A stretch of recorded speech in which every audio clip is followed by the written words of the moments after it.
So, Ian, you will be playing with Nation of Language in November in Argentina and Chile. Will this be your first time in South America?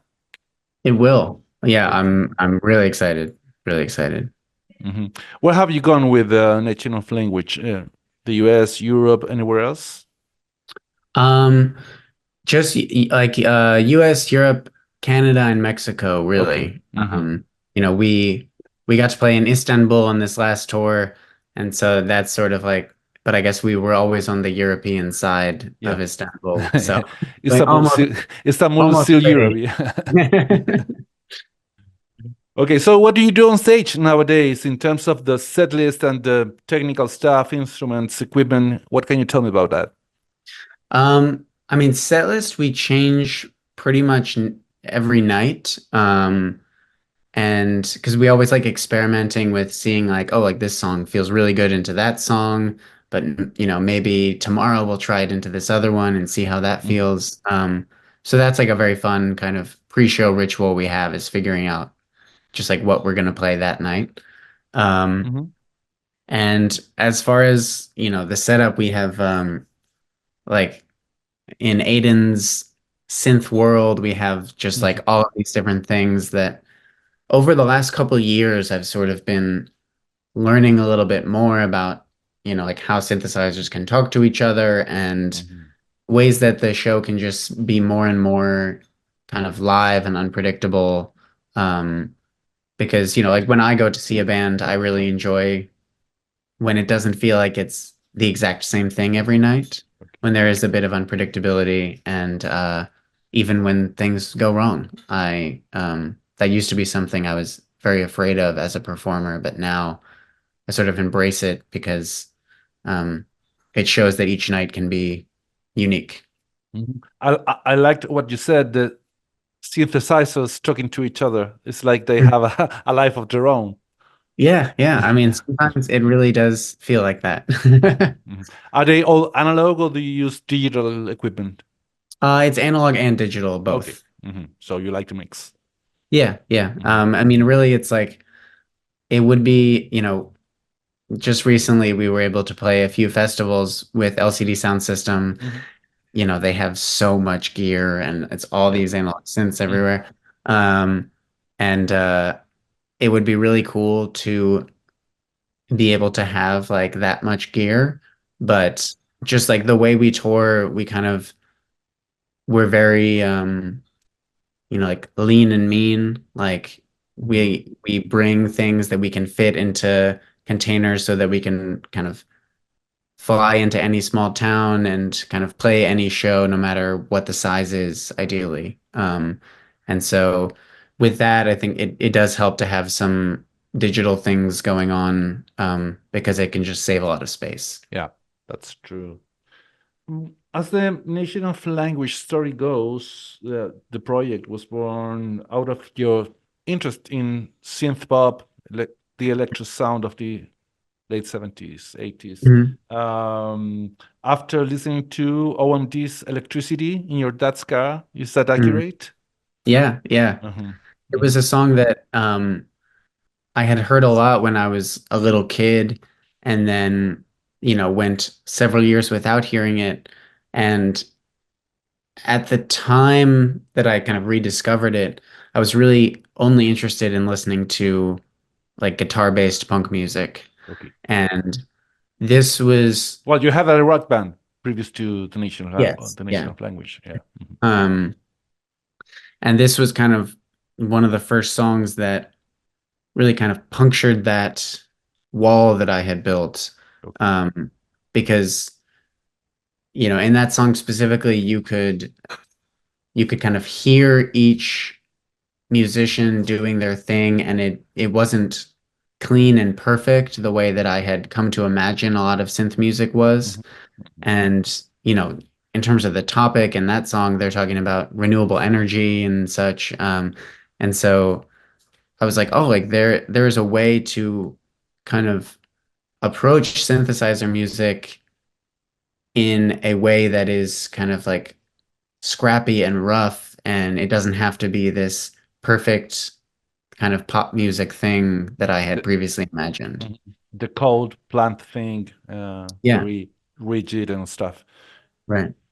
Uh, one of the things I like about that story, you in the car listening to a song liked by your dad, is that maybe that's something that it doesn't happen nowadays. I think kids Mm, don't discover music listening to songs in their dad's cars or their mom's cars. That's yeah. gone, and I think it's a pity. Maybe your generation is the last who is going to who discovered songs playing what listening to what the parents were listening to. Yeah, I mean, I think it is a that's it's sort of a sad thought if it's true. I think, when what's sort of interesting to me is I think when that song was first kind of playing when I was young, I wasn't even really kind of thinking about it. I was Mhm. probably asking to put Change the on, station. yeah, to change the station. But like nevertheless, it was getting inside my brain. Mhm, So I think in my mind, there's kind of always hope for young people who seem like they're not interested in what their parents are into mhm. to once they kind of get later in life to re-experience those things and have new context. And so I'm holding out hope that Okay, not the last. great. You're optimistic about it. Yeah. Uh, Why do you think this old electro synth pop sound appeal to you? Um, I mean, I think to some degree it probably did provide a sort of comfort of reminding me of my early childhood. Hmm. Um, but also I think because I had been just listening to so much guitar music, it really kind of opened up uh, a sonic world to me that I had thought was, kind of, for lack of a better word, like only for like fancy people. Okay. Like sometimes when you think of a synthesizer, you think of like, at least for me, it's like people that have lots of money and lots of Mhm. synthesizer. Like it seems out of reach, Or but European art guys like right, yeah, like someone that didn't feel like me. But uh, then, like, the more I kind of researched and looked into more bands, you kind of see that a lot of these new wave bands, like Human League and yeah, OMD, they started out, the music was very rough. They were just like working class dudes. yeah. It's They came from industrial areas, so they were Yeah, really working class. yeah, and kind of using the environment that they grew up in terms of, like metallic machine made sounds, to kind of inspire them. And so yeah, it provided kind of a whole new world to me in terms of what the sounds that I could use to make music, which was very inspiring. Mhm. Um, I Continuing with the nation of language story, this is a Mm. story about your first album, funded by the guests of your wedding to your wedding, and you funded that album with the wedding presents. You asked for wedding gifts in the form of donations to your, Yeah, I don't know, crowdfund, anything like that, and that helped to fund the album to pay for your recording hours, sessions, etc. yeah, yeah. So instead of like asking for like kitchen appliances and things like Yeah. that, Oh, well, or money. You know, that habit of giving money to the newlyweds is like very American. It doesn't happen in every country. oh, okay. Mhm. Yeah, so I mean, I think that's kind of more of, from what I understand, more of like a modern Mhm. change, I think, that Okay. you can just like give money. Mhm. Um, but Oh, yeah, because so I have a brother who got married in the States, so everybody was giving him hmm, and her and the and his wife envelopes with money. It was like Hmm. 20 years ago. Oh, okay. Okay. So Mhm. maybe it's not new. That was in Um, Hampshire. okay. But yeah, I think oftentimes when people do that, they sort of have a vision that that money is perhaps for like the honeymoon, Okay. but instead for us, we just used it to make a record. And we actually just this year we finally went on our honeymoon. Oh. It's like 5 or 6 years late. Um, Where do you go? because we went to Japan and Vietnam. Wow. Great. Yeah, so that was Fancy. very cool. But we'd waited a every year. I was like, this is the year we'll finally go on our honeymoon. And then we just tore so much that there was no time. And so this year we finally did it. Um, but yeah, it was when we told people that specifically our manager, we were like, yeah, we're going to use the money from our wedding to make the record. He was like, don't do that. Like, we'll find another way to get the money. And I was like, no, like the time is now. Um, Great. Did you send your guests anything back? Copies of the album, anything like that? I probably should have. Okay. Okay. Maybe for your wedding anniversaries, you should play the whole album again live for the DJ the album. original guests for the wedding. Yeah. Yeah. That would be fun.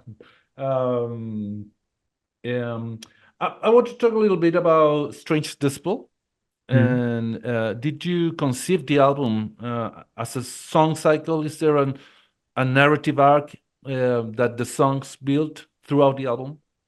Um, I wouldn't say there's an arc, but Mhm, I guess there is a theme, mhm, although the theme kind of didn't become very apparent to me until, like if there are 10 songs on the record, but I think we went into the process with kind of like probably 14 or 15 songs available mhm, to make that 10 song record from. And so I was just kind of very freely writing. And then once I had written all these songs, I kind of stepped back and saw that there was this theme throughout them of kind of obsession and infatuation and the kind of bizarre acrobatics that your mind can do when you are afflicted with this infatuation, whether it's for a mhm, person or an idea. mhm, Um, and so that was kind of this very exciting moment of curation where I could see that this thread had tracked through most of these songs, and so I was able to pick the 10 where it really kind of mhm, felt the best. And I guess there is a kind of a slight arc in the sense that the first song on the record, Weak in Your Light, is kind of the purest love song that mhm, I've ever written. mhm, And so to start an album that is kind of about twisted infatuation with a very pure declaration of love felt right to me because I think that's often how obsessions begin. It's kind of a Yep. very innocent, uh, Mhm. Obsessions innocent. don't announce themselves, so they Right. appear Yeah, without you exactly. noticing.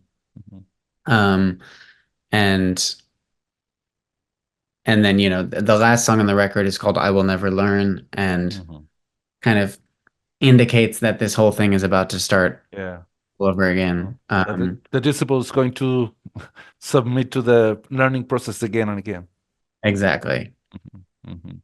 But apart from this, like this inner psychological landscape, there are some songs like "Too Much Enough" that Mhm. seem to speak about this um, overabundance of information we have in the internet era. What? How do you feel living in this situation? In this, how do you? How does it feel for you to be part of this era of this? Digital, artificial intelligence, big data, etc. I mean, I think it can be very exhausting. Hmm. in the song Too Much Enough, it's kind of specifically geared towards, you know, both internet but also like TV news and how uh it can kind of present information in a way that's designed to make you feel agitated and angry and kind of continue to watch because you're like addicted to that extreme emotion that they have brought out of you. And just yeah, how exhausting that can be and how you can see the people around you get kind of warped by this constant barrage of, rage bait Mhm. um, Mhm. that so much of media seems to provide for us. But Mhm. I think, things like AI just make it even scarier. And Yeah. I think that's something that I think we're in for some very interesting years as we figure out kind of how to contend with this technology and Yeah. how to have it be a part of our daily lives because it certainly will be. Mhm. And what do you think the impact of all that will be on music? I mean, I think there are ways in which it can be positive in a creative process. Um, but I think I am like largely pessimistic. Okay. Um, just in terms of, so much of um what like when I think of how artists of any field kind of earn their living, often it is a kind of diverse set of things where as a musician you can play shows, there is people buying your records, Mhm. and there is, your song being put in a TV show or a movie, something like that. Um, and I think the song being put in a TV show or movie category feels like it will shrink a great deal the more AI is used to easily make music because, Mhm. if I'm making a movie and I don't have a lot of money, I could pay an artist or I could spend a lot less money and just have AI come up with a song that sounds fine. Mhm. Mhm. And so in that sense, you sort of sympathize with the people that are trying to make things with a low budget and express themselves creatively, but they're increasingly going to turn to AI to make life easier for them. I imagine it must be very similar to when musicians could start recording at home all the time instead of going into studios, Mhm. and studios were having a panic because, so much of their client base was just disappearing. Um, I think there's always kind of this change in Yeah. ecosystem in the arts, and so I think, just trying to stay as community minded as you can when you are making things is very valuable. Mhm. And trying to go out of your way to involve people when maybe it's not the most cost effective thing, but if you have the ability to try and to build community as an artist. Yeah, yeah, that's maybe what being in a band also means. In a period where every chart is dominated by solo artists, Hmm. and I was listening to a guy like on BBC Radio or anything like that in Britain, talking about this. The charts are completely taken by solo artists. Bands are no longer part of the charts, and maybe being in a band today is kind of an old-fashioned thing, or maybe a way of resistance. What do you think about that? Yeah, I mean, I think it is very interesting. I think they're not only sort of, I mean, it is interesting because I think when I think of solo artists dominating the charts, it's like there are actually a lot of people writing that music. You know, I feel like being a songwriter now Mhm. who is like sort of unseen is a very like popular thing to try to do. And so there is this kind of strange blending of you have like say like a band like Tame Impala, but it's actually just the one guy writing Mhm. everything, Mhm. but he's having a band present it. Mhm. And then you have in pop music, you have a team of people writing a thing, but then just one person is the one Mhm. going out. Mhm. Mhm. And so it creates this kind of muddied water of I guess they are kind of both collaborative in their own way. It's just whether it is public facing or Mhm. private, Mhm. which Interesting. is Yeah. yeah, strange. Mhm. Great, wonderful. Thank you very much, Ian. We're all waiting to see you here playing live. So take care. Good luck. See you soon. Thank you so much. Bye. Bye.